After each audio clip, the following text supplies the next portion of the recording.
waxaan sheegayaa dadka hadda u talinaya maamulka ka jira barbarkaas waqooyi dadka maamulaya meeshaan maba yaqaaniin mana imaan jirin kuway soo adeegsanayaan si fiican dad u fakeraya maaha waxaan leenahay war ilaahay ka baqa oo xishooda oo naftiina u xishooda oo dadkiina u tura oo qabaan waxba lagu ma helo aan sharaf darro ahayn iska daaya qabaanimadan ayagana leenahay oo halkaan isugu yimid oo ka tashanaya aayahooda sharaftooda dantooda dalkooda ee aan dhib kale isugu imaan oo walaalahayaa waa salaamaynaa waana uga mahad celinaynaa garashadooda iyo isxilqaankooda waxaan kale oo salaan u gudbinaynaa isu imaadkaa dadka Soomaaliyeed ama gobolkan ama degaankaas lagu soo duulay dadka ku lug leh oo danaynaya isu imaadkan salaan iyo fariinba waa u gudbinaynaa ayagana waxaan kaloo aad u salaamaynaa degaankan dadka ku sameeyey ragga ku sameeyey fadhigan iyo nabadgelyada aadka loo dhowray oo looga shaqeeyey rag iyo dumarba ayagana waana u ducaynaynaa waana salaamaynaa intaa ka bacdi ninkii gabyaaga ahaa wuxuu yidhi walle ama gartaydii helay oo garata loo saariyey walle ama guhaadow waxaan geysta lala yaabiyey walle ama gumoobay oo sidii ganata ceeboobay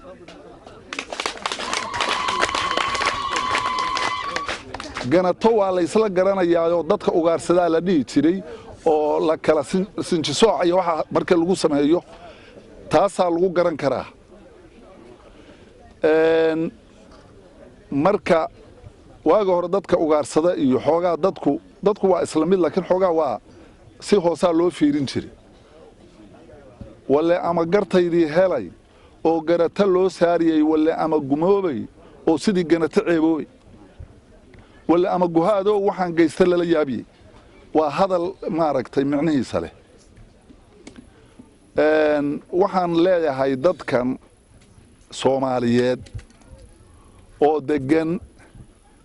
Puntland iyo Somaliland iyo meelaha kale u dhow oo dariska la ahba waa dad isla dada oo walaalo ah laakiin dadka maamulaya maamulka waqooyi ka jira oo sida gardarrada dadka walaalaha u kala dilaya oo duulaanka ku soo qaaday gobolada Alaas Sool iyo Sanaag iyo Cayn waanu ka xunnahay waxaana leenahay ha kala dilinina dadka walaalaha ah oo isku dhalashada ah oo isku dhaqanka ah oo isku dhiigga ah waxaan suuroobi karin ma suuroobayaan maantay dagaanka Sool iyo Sanaag iyo Cayn dadka jooga haday ku duulaan Hargeysa iyo Berbera iyo maxaan ku sheegaa Boorame raali kama noqoneena saasaan uga xumaan lahayn duulaanka lagu soo qaadayna waan ka xunnahay raalina ka noqon mayno dadka waxgaradka oo diinta leh oo damiirka lehine oo degaanka u dhashayna raali ka noqon mayaan waxaan idin leenahay walaalayaalow dadka aad ku soo duusheen ha ku khasaarinina ayagana ha khasaarinina oo dhiigoodu xalaal idin ma aha oo dhacoodu xalaal idin ma aha oo haday hadda idinku soo duulaan oo wax idin ka laayaan dhibaatadu way sii badanaysaa waxa raali kama aha u dul qaadan mayaan annaguna u dul qaadan mayno oo raali kama intaas waa fariin aan rabo inay gaarto dadka ku soo xadgudbay degaanka intaas haddaan ka soo laabto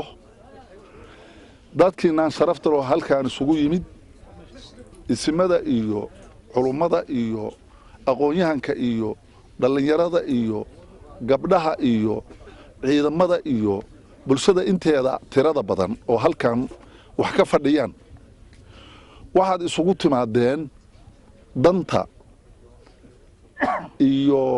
mataqaanaa nabadgelyada iyo gardarrada aan la qaadan karin wixii laga yeeli lahaa baad isugu timaadeen waxaan leenahay intii nabad wixii lagu gaari karo dagaal wax badan baa la diidayay haddeer wixii wada hadal iyo nabad lagu gaari karo hadday nimankaas isaga baxayaan dhulka ay ku soo xadgudbeen dee wax kaloo lagu wada hadlayaa ma jiraane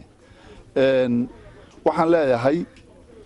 fariin koowaad iyo mid labaadba ha loo diro oo hala yidhaaho isaga taga meeshaas waxba idiinma yaalleen nin gurigiisii iyo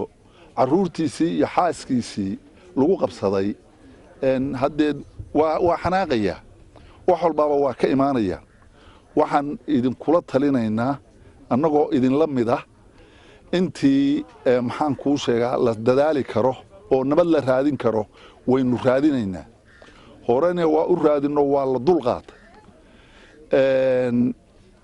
haddii la waayo oo nimankaasi waxa la rajaynayo eelinaya ay wax ku qaadan waayaan waxaa laga gaarayaa wixii kale oo la fursan waayo oo dan noqon kara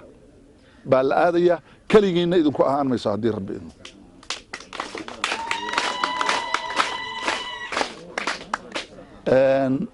anigu ma dhahayo dadka qaar baa waxay yidhahaan reer hebel baa wax isku haysta reer hebel wax isku haystaa ma jiraan meeshaan waxaa ku soo duulay maamulkii kaloo halkaan maamulayeyna wixii ku abbaaraa ma gaarin oo wax laga qabsaday wixii ku abbaaraa ma ay yeelin maamul baa halkaa qabsaday dad ay ku qaraabtaan oo maxaan kuu sheegaa si xun u fakerayaana hormood buu u yahay dadkaas anigu reer ka dhigi mayo ayagana waxaan leeyahay ilaahay ha ku soo hanuuniyo waxa ku abbaaran waxaana aad u habboonaan lahaa damiirkooda iyo sharaftooda iyo karaamadooda iyo dadkooda iyo dagalkooda inay gadan baa u fiicnaan lahaa hadda waxay ku gadanayaanoo qiimaahina ma jirto waxay ku gadanayaanoo qiimaahi ma jirto meeshaan waxaan sheegayaa dadka hadda u talinaya maamulka ka jira barbarkaas waqooyi dadka maamulaya meeshaan maba yaqaaniin mana imaan jirin kuway soo adeegsanayaan si fiican dad u fakeraya maaha waxaan leenahay war ilaahay ka baqa oo xishooda oo naftiinna u xishooda oo dadkiinna u tura oo qabbaan waxba laguma helo aan sharaf darro ahayn iska daaya qabbaannimadan iyagana leenahay sidaasaan leenahay hadalkaygii waxaan uga baxayaa ugu dambayntii wixii nabad ah intaan ku dadaali karro waa ku dadaalaynaa wixii laga fursan waayana waa u wada jiraynaa haddii rabbi idmo khayr baan ka talinaynaa waxaanu rabnaa haddii alla idmo waxaynu ku soconnaa inuu noqdo sharci haddii la nabad iyo dagaalba sharciga inagu ma gudbeen ciddi gudubtaana iyadaa taqaana waxa ay mataqaana waxay ka hesho tawfiiqda allahna waafajo amuurteenna dhammaanteed allaha sahlo waxaan jeclaanayaa sheekh cabdulqaadir baan ducada iyo wixii diinaba